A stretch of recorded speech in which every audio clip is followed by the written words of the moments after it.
Paul, c'est lui. C'est ce sniper dans le public de Léa Salamé le samedi soir dans l'émission Quelle époque. J'ai eu la chance d'aller le découvrir au Spotlight il y a un an quand il testait son spectacle.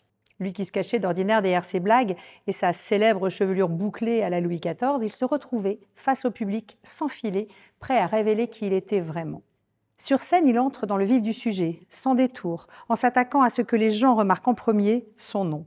Une particule noble qui fait jaser, nourrit les clichés et fait travailler l'imagination. Et c'est précisément ce fil rouge qu'il choisit de dérouler, en livrant des anecdotes aussi drôles que vraies sur une vie de famille pour le moins singulière. Et en l'écoutant, je me disais, mais cet humoriste, il sort du lot, quoi. Il est à part. Il se raconte de façon très personnelle, vanné au pire moment est devenu sa marque de fabrique et le fil rouge de ce seul en scène, en évitant toujours le déplaisir de la vulgarité gratuite. Il a un goût flagrant pour l'improvisation. L'interaction avec ses spectateurs est à la fois bienveillante, fine et tellement drôle. Vous ne resterez pas indifférent. C'est un artiste intelligent à la sincérité touchante, un humoriste de notre temps. Que dis-je, de notre époque. Je suis trop content.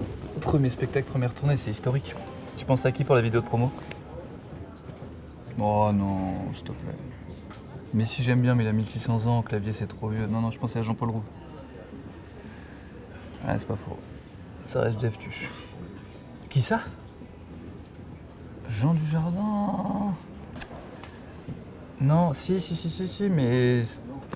Bah non, mais je te le dis comme je pense, c'était il y a 12 ans, voilà. C'était il y a 12 ans, c'est un film dans lequel il parle pas, il a rien fait. Dis-moi un truc qu'il a fait depuis, vas-y, un seul.